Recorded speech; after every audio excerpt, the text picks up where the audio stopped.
لفظ لفظ حکمتیں ابر علم کہیں سے برستی بارشیں شرع کے امور سے دین کے شعور سے.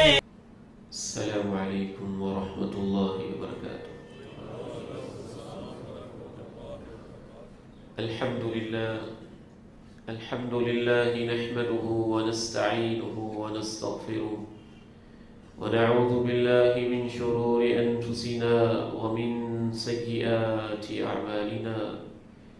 نعوذ باللہ من شرور انفسنا ومن سیئات اعمالنا. اشهد ان لا اله الا الله وحده لا شريك له واشهد ان محمدا عبده ورسوله صلى الله عليه وعلى آله وصحبه وسلم.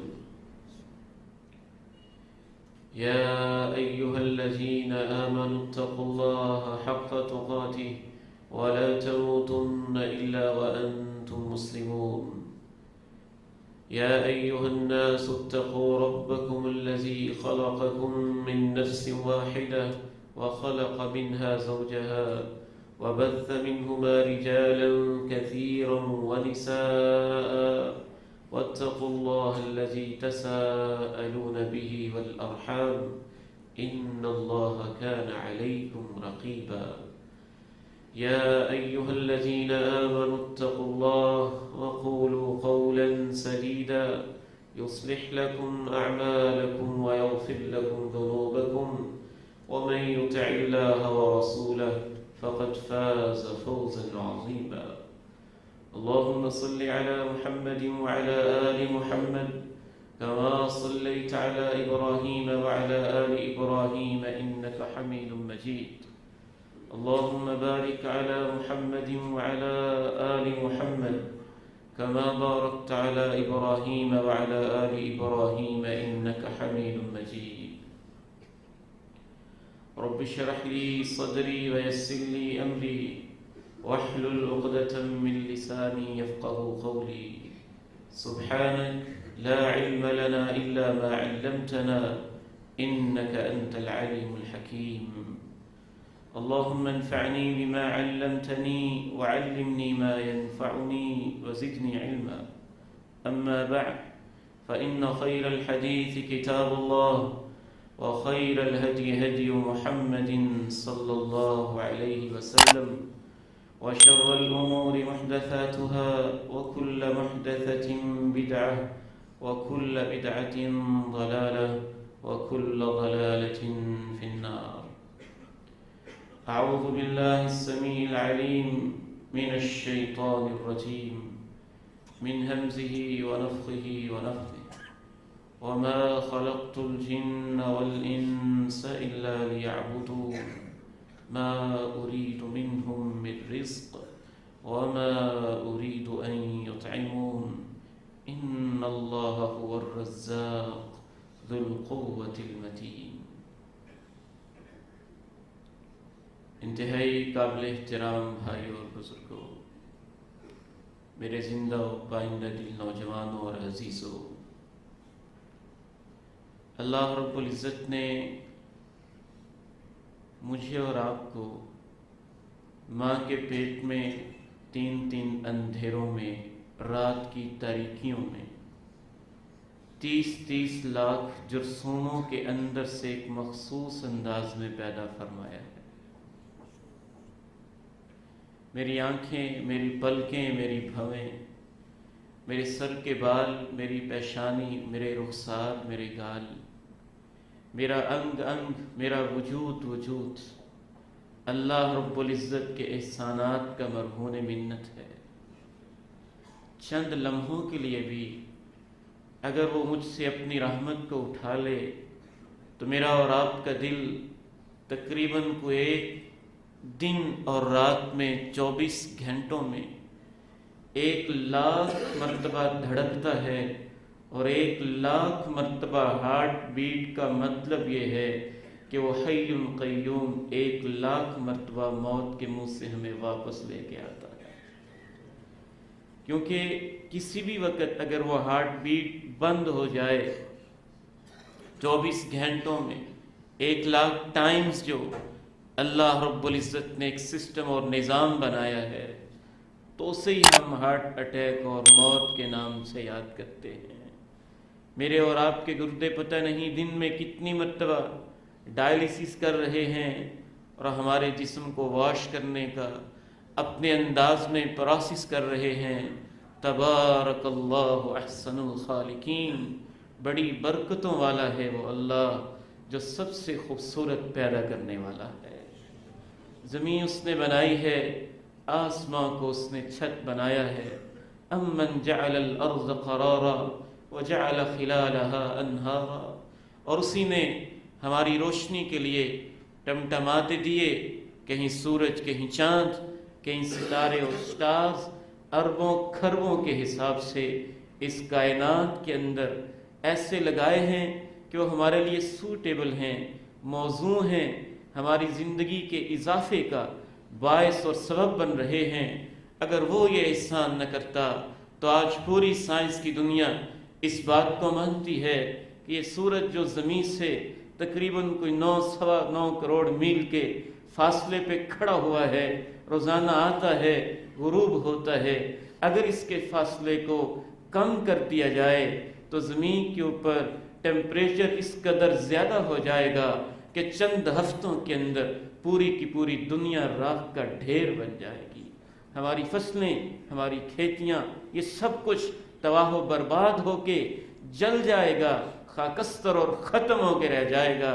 اگر اس کے فاصلے کو زیادہ کر دیا جائے تو پھر ٹیمپریچر کم پڑ جائے گا، اور زیادہ کر دیا جائے تو اتنا کم پڑے گا کہ چند ہفتوں کے اندر اس زمین کے اوپر لاشیں نہیں بلکہ لاشوں کے اوپر برفانی تودے نظر آئیں گے، برف جمی ہوئی نظر آئے گی۔ اور بڑے افسوس کے ساتھ جس اللہ رب العزت نے لمحہ لمحہ، جگہ جگہ، قدم بقدم، سیکنڈ سیکنڈ اور 1 سیکنڈ کے بلکہ ہزارویں حصے کے اندر بھی میرے اور آپ کے اوپر انعام کر رکھا ہے، اگر آج اس دنیا میں تذکرہ نہیں ہے تو بس اس رب العالمین کے حقوق کا تذکرہ نہیں ہے۔ بین الاقوامی سطح پہ، قومی سطح پہ، خاندان کی سطح پہ، فرد کی سطح پہ، ادارے کی سطح پہ، جماعت کی سطح پہ بہت سارے لوگ آج جس فتنے سے گزر رہے ہیں اور جس فتنے کی طرف میں آج نشاندہی کرنا چاہتا ہوں، اس کے ڈانڈے کہیں اور جا کے ملتے ہیں، ویسٹرن سویلائزیشن سے ملتے ہیں، ویسٹرن تھیوری اور ویسٹرن فلسفی اور کلچر سے جا کے ملتے ہیں، جس کی بنیاد اور اٹھان اس چیز کے اوپر ہے کہ رب کو چھوڑو، انسانوں کے حقوق کی بس فکر ہونی چاہیے۔ اس کو ہیومنزم کا فلسفہ کہا جاتا ہے، اور آج کی دنیا میں، یورپین کنٹریز میں، امریکہ کے اندر اور ویسٹرن کنٹریز کے اندر باقاعدہ یہ ایک فلسفہ ہے، یہ ایک نظریہ زندگی ہے، یہ باقاعدہ ایک سوچا سمجھا ایک ازم ہے، ایک مذہب ہے، باقاعدہ طور پر یہ ایک پورے کا پورا دین ہے، جس کے مطابق انسانوں کو یہ سمجھایا جاتا ہے کہ تم خود ہی سب کچھ ہو، انسان کے لیے جیو، انسان کے لیے مرو، انسان کے لیے اٹھو، انسان کے لیے بیٹھو، انسان کے حقوق کی جنگ لڑو، انسان کے حقوق کی بات کرو، اور اللہ کے حقوق، اس کی تو خیر ہے نا، مسئلہ ہی کوئی نہیں ہے۔ آئیے آج میں آپ کے سامنے یہ واضح کرنا چاہتا ہوں، قرآن مجید، شریعت اسلامیہ، دین اسلام، حدیث مبارکہ، کسی کو غلط فہمی نہ ہو جائے کہ ہم انسانی حقوق کو اہمیت نہیں دیتے، نہیں، بڑی اہمیت ہے۔ مسلم کے حقوق، نان مسلم کے حقوق، حربی کے حقوق، ذمی کے حقوق، معاہد کے حقوق، کافر کے حقوق، فاسق کے حقوق، فاجر کے حقوق، اللہ اور اللہ کے رسول نے دو ٹوک کر کے واضح طور پر بیان کیے ہوئے ہیں۔ انسان تو انسان، بالخصوص انسانوں میں سے جو مسلم ہیں، اس کے حقوق کے اوپر تو ہمارا اتنا ایمان ہے، یہ خطبہ حجت الوداع ہے، 1 لاکھ سے زیادہ لوگوں کی گیدرنگ ہے، نبی علیہ السلام کا آخری لیکچر ہے، اور آپ کہہ چکے ہیں اے میرے صحابہ مجھ سے سیکھ لو، شاید آئندہ میری تمہاری ملاقات نہ ہو سکے۔ پھر پوچھتے ہیں بتاؤ ایو یوم ھذا، یہ دن کون سا ہے؟ اللہ اور اللہ کے رسول جانتے ہیں۔ فرمایا یہ بتاؤ ایو شہر ھذا، یہ مہینہ کون سا ہے؟ اللہ و رسولہ اعلم۔ فرمایا یہ بتاؤ ایو بلد ھذا، یہ شہر کون سا ہے؟ اللہ و رسولہ اعلم۔ پھر فرمایا لوگو تم جانتے ہو نا کیا یہ مہینہ حج والا مہینہ نہیں ہے؟ کیا یہ دن مقدس دن حج والا دن نہیں ہے؟ کیا یہ شہر اور یہ جگہ حرم مکی نہیں ہے؟ حرم کا میدان، عرفات کا میدان اور حرم کی حدود اور اس کے آس پاس کا میدان نہیں ہے؟ جی ایسے ہی ہے۔ پھر آپ نے فرمایا الا ان دماءکم واموالکم واعراضکم حرام علیکم کحرمت یومکم ھذا فی شہرکم ھذا فی بلدکم ھذا۔ سن لو میں تمہارا پیغمبر حج کے موقع پہ اس میدان میں کھڑے ہو کے اللہ کو گواہ بنا کے کہتا ہوں، جس طرح یہ مہینہ محترم ہے، یہ دن محترم ہے، یہ جگہ مقدس ہے، ہر انسان کے، مسلمانوں کے، تمہارے آپس میں خون، تمہاری عزتیں اور تمہارے مال تمہارے لیے اسی طرح قابل احترام ہے۔ یہ تو حقوق انسانی کا سب سے بڑا چارٹر ہے جو باقاعدہ پیغمبر کائنات آمنہ کے لال علیہ السلام نے انسانیت کو دیا تھا۔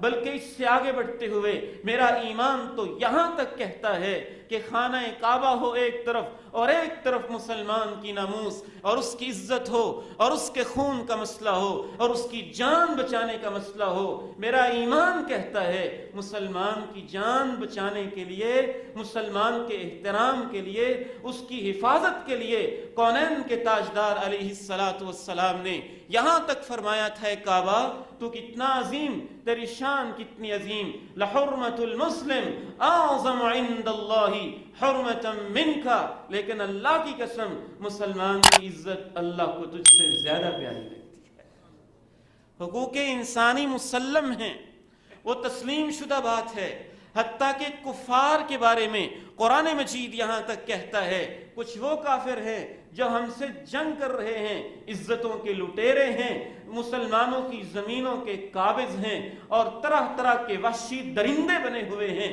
ان کے لیے تو کوئی نرمی نہیں، جیسے وہ سلوک کریں گے ویسے سلوک کیا جائے گا۔ لیکن وہ کفار جو اسلامی ریاست میں رہتے ہوں، اسلامی اسٹیٹ میں رہتے ہوں، چاہے وہ عیسائی ہوں، چاہے وہ سکھ ہوں، چاہے وہ یہودی ہوں، چاہے وہ جس بھی مذہب اور جس بھی دین سے تعلق رکھتے ہوں، ان کو مارنا اللہ رب العزت کے نزدیک اس قدر حرام ہے کہ ان کے قتل سے جنت کی خوشبو بھی حرام ہو جاتی ہے۔ بلکہ ایک حدیث میں تو آپ نے یہاں تک کہا من قتل معاہدہ، جو کسی ایسے کافر کو مارتا ہے جس کے ساتھ کنٹریکٹ اور معاہدہ ہوتا ہے مسلم ریاست کا، اسلامی اسٹیٹ کا، فعلیہ لعنت اللہ والملائکہ والناس اجمعین، اس کے اوپر اللہ کی، فرشتوں کی اور پوری انسانیت کی لعنت برستی ہے۔ انسانی حقوق، اسلامی حقوق، مسلمانوں کے حقوق، کفار کے حقوق، حتیٰ کہ ہم تو جانوروں کے حقوق کو بھی مانتے ہیں۔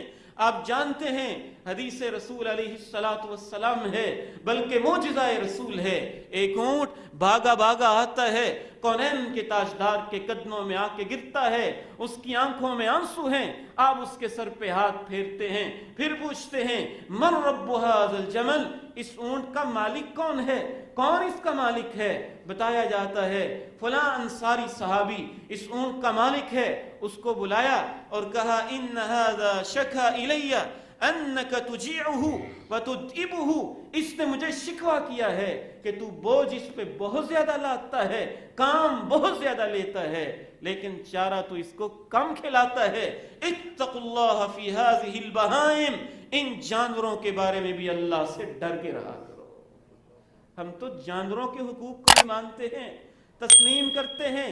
وہ بلی کا حق جس نے دبایا تھا، اور کونین کے امام علیہ السلام نے فرمایا رأیت امرأة فی النار فی ہرۃ امسکتھا، میں نے جہنم کے اندر ایک عورت کو دیکھا ہے، اس نے بلی کو باندھ کے رکھا تھا، اس کے باندھنے کی وجہ سے وہ مر گئی تھی، میں نے جہنم میں دیکھا ہے وہ اپنے چہرے کا گوشت نوچ رہی ہے، جہنم میں اس کو سزا مل رہی ہے۔